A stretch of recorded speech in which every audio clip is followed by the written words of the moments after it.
चरण की चीख पूरे जंगल में गूंज गई और जैसे ही उसकी चीख जंगल में गूंजी, उसके साथ साथ पुरोहित के घर में सो रहे रोहित की भी चीख निकल गई।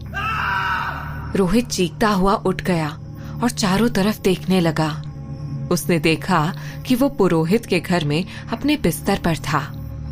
रोहित की आंखें फटी की फटी रह गईं। वो कुछ बोलने की स्थिति में जरा भी नहीं था। उसके चेहरे का रंग उड़ा हुआ था और वो पसीने से पूरी तरह भीगा हुआ था। उसकी चीख सुनकर उसी के साथ सो रहा सचिन भी हड़बड़ाकर जाग गया और बोलते हुए उठा, क्या हुआ? सचिन की नजर साथ वाले बिस्तर पर स्टैचू बने बैठे रोहित पर चली गई, जो एकटक होकर ठीक अपने सामने की दिशा में ही देखे जा रहा था। सचिन ने उसे हिलाते हुए पूछा, क्या हुआ रोहित? आज फिर कोई भूतनी देख लिए हो क्या? सचिन के हिलाने से रोहित अपने उस भयानक सपने से बाहर आया और उसने दीवार पर लगी हुई घड़ी की तरफ देखा, जिसमें सुबह के 5 बज रहे थे। उसने अपना पसीना पास ही रखे हुए अपने रुमाल से पोंछा और सचिन से कहा, सचिन, सपने में उस लड़की ने एक आदमी को मार डाला यार। रोहित ने कहा, सचिन, वो पहले एक खूबसूरत सी लड़की थी, फिर देखते ही देखते चुड़ैल बन गई और उसने उस आदमी को मार दिया। कितना भयानक सपना था, और अपने सपने में ये लड़की तो आज पहली बार देखी मैंने। सचिन को रोहित का सपना सुनकर उस पर गुस्सा आने लगा और उसने जोर से उसकी कमर पर एक मुक्का मारते हुए कहा, तू ये क्या हर समय ये अजीब अजीब सपने देखता रहता है? कभी तू हवेली देखता है, तो कभी चुड़ैल, तो कभी कोई लड़की। मैं तो तंग आ गया यार तेरे इन सपनों से। न खुद चैन से सोता है, न मुझे सोने देता है। लेकिन रोहित अभी भी बहुत घबराया हुआ था और उसने सचिन को अपनी परेशानी बताते हुए कहा, सचिन यार सुन तो मेरी बात। वो देख, सामने वाली घड़ी में सुबह के 5 बजे हैं और इसका मतलब जानता है तू? सचिन ने हल्का सा गुस्सा दिखाते हुए कहा, अब घड़ी में 5 बजने का भी कोई मतलब होता है क्या? रोहित ने सचिन को समझाते हुए कहा, हाँ होता है ना। मेरे कहने का ये मतलब है कि सुना है सुबह के 5 बजे के सपने सच होते हैं, और अगर ये सपना भी सच निकला तो? सचिन ने उसकी बात को बीच में से ही काटते हुए कहा, आज तक कोई सपना सच हुआ है जो ये होगा? चल उठ जा, अब उठकर चाय वाय का देखते हैं क्या इंतजाम है। रोहित की किसी भी बात को सचिन मानने को तैयार नहीं था। दोनों अपने कमरे से बाहर निकलकर नीचे घर के आंगन में आ गए। उन्होंने देखा कि पुरोहित जी चाय पी रहे थे और मिताली रसोई में थी। उन दोनों को देखते ही पुरोहित जी ने मुस्कुराते हुए कहा, अरे आप दोनों उठ गए? आइए आइए, आप यहां पर बैठिए जब तक मैं मिताली को चाय के लिए कहता हूं। वो दोनों मुस्कुराते हुए आए और आकर वहीं पुरोहित जी के साथ ही रखी हुई कुर्सियों पर बैठ गए। तभी पुरोहित जी ने मिताली को आवाज दी और कहा, मिताली बेटा, मेहमानों के लिए भी चाय ले आओ। मिताली ने वहीं रसोई से ही जवाब दिया, जी पिताजी, अभी लाई। कुछ ही देर में मिताली हाथों में ट्रे लिए हुए बाहर आई और रोहित की नजर जैसे ही मिताली पर गई तो वो उसे बस देखता ही रह गया। रात के अंधेरे में रोहित बस एक झलक ही देख पाया था मिताली की, लेकिन अब वो उसे दिन के उजाले में एक ही नजर में सिर से पांव तक अपलक देख रहा था। उसका खूबसूरत गोरा रंग हल्के गुलाबी रंग के सूट में और भी गुलाबी लग रहा था और उसके भीगे हुए खुले बाल भी किसी सावन की घटा से कम नहीं लग रहे थे। उसे देखकर साफ पता चल रहा था कि वो शायद अभी अभी नहा कर आई थी। मिताली ने जैसे ही चाय की ट्रे रोहित के सामने रखी तो वो अपने ख्यालों की दुनिया से बाहर आया और उसने चाय का कप अपने हाथों में उठा लिया। मिताली जैसे ही चाय देकर रसोई की तरफ मुड़ी तो रोहित, जो लगातार उसे ही देख रहा था, उसका ध्यान कहीं और होने की वजह से गरम चाय का कप हाथ से छूटकर नीचे गिर गया और टूट गया। चाय का कप गिरने से मिताली जल्दी से वहां आई और इससे पहले कि वो कुछ बोलती पुरोहित जी ने कहा। अरे मिताली, देख क्या रही हो बेटा, जल्दी से साफ करो यहां से।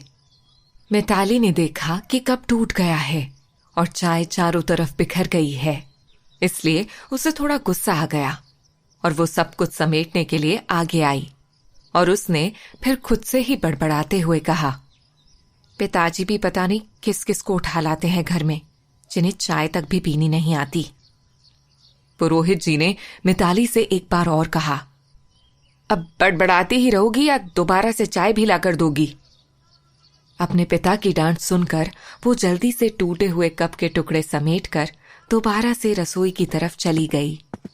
पुरोहित ने रोहित से कहा, माफ कीजिएगा, थोड़ी बड़बोली है मेरी बच्ची, मगर दिल की बिल्कुल साफ है। रोहित मन ही मन सोचने लगा, थोड़ी नहीं बहुत बड़बोली है। इस तरह से उन सभी ने एक साथ बैठकर नाश्ता किया और फिर पुरोहित जी अपने काम से निकल गए। उनके जाने के बाद सचिन ने रोहित से कहा, रोहित, मैं किसी जरूरी काम से जा रहा हूं और कुछ देर में आऊंगा, तब तक तुम यहीं ठहरो।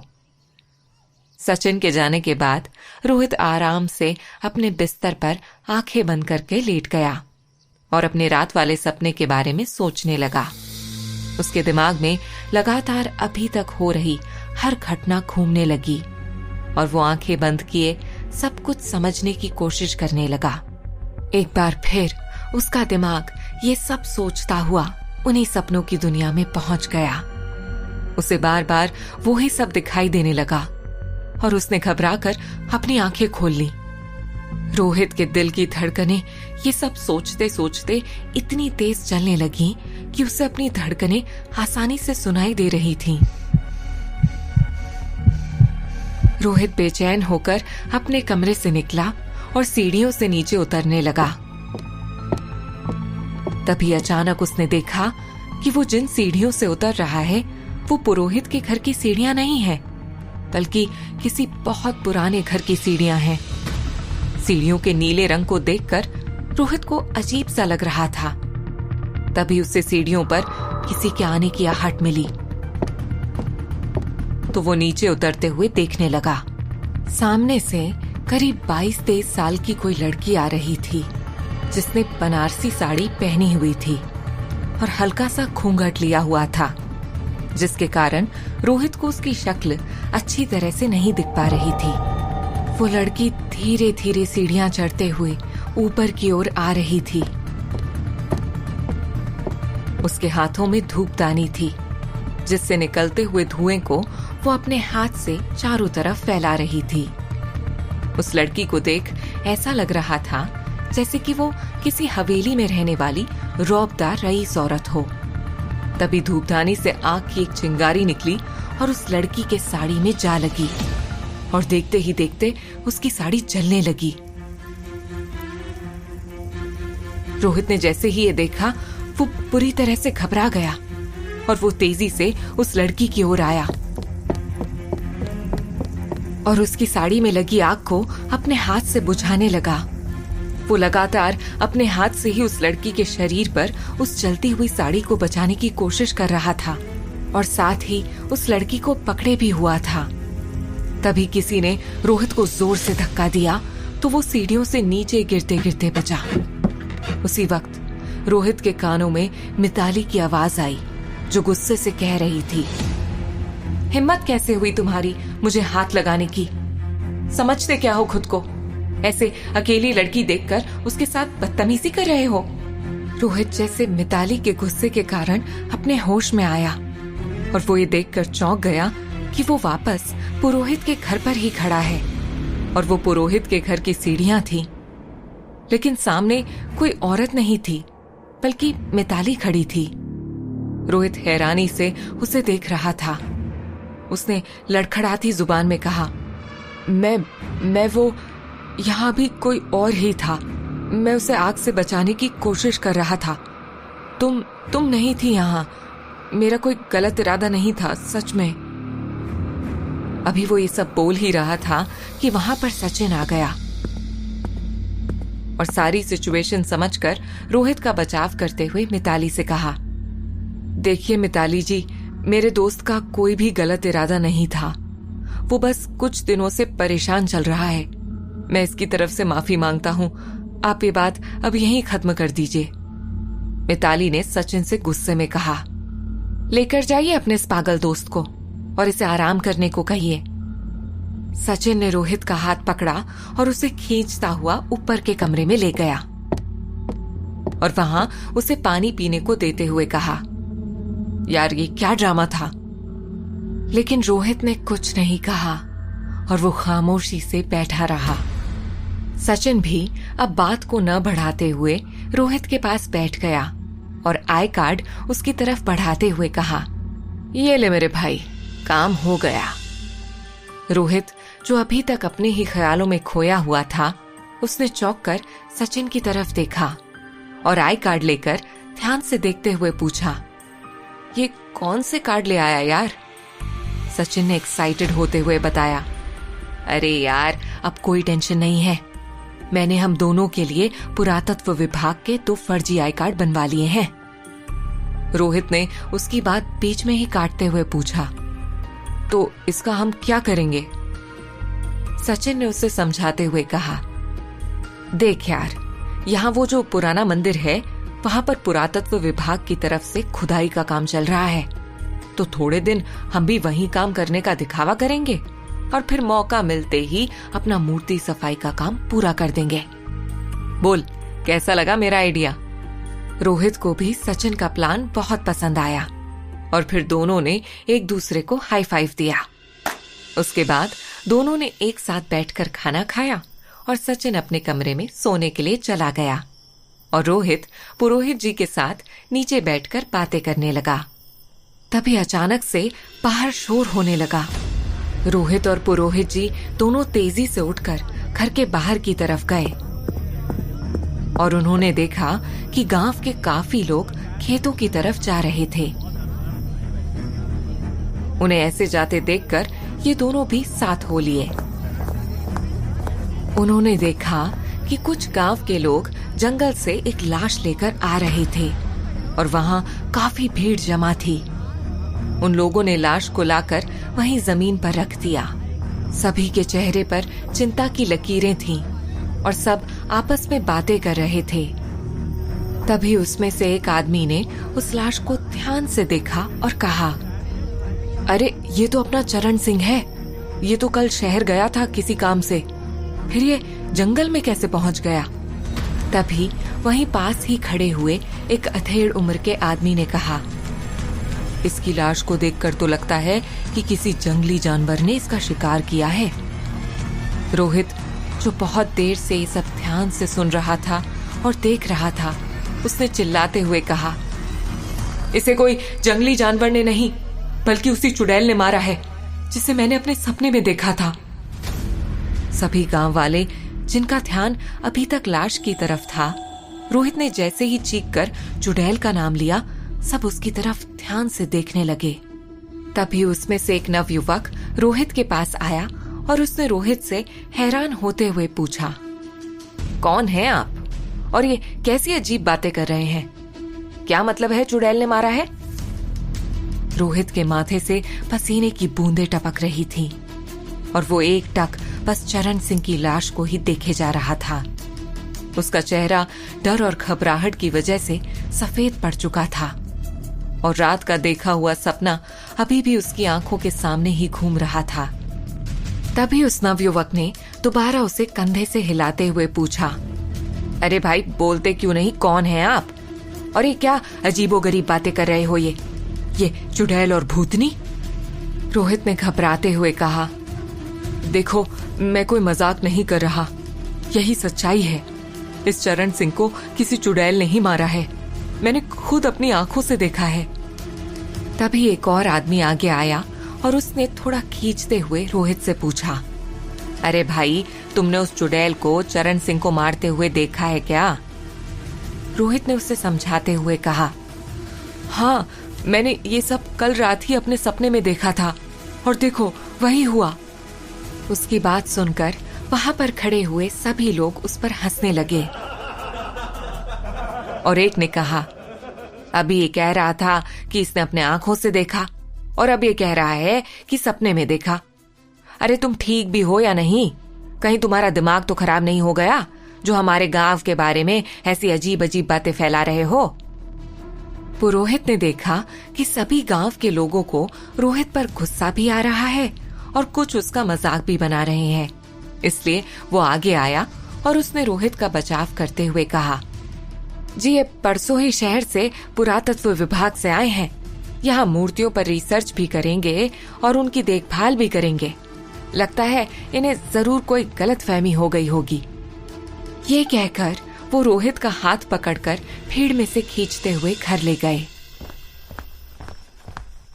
रास्ते में कई बार रोहित ने पुरोहित जी से इस घटना के बारे में बात करनी चाहिए, लेकिन उन्होंने एक भी नहीं सुनी और वो उसे घर ले आए।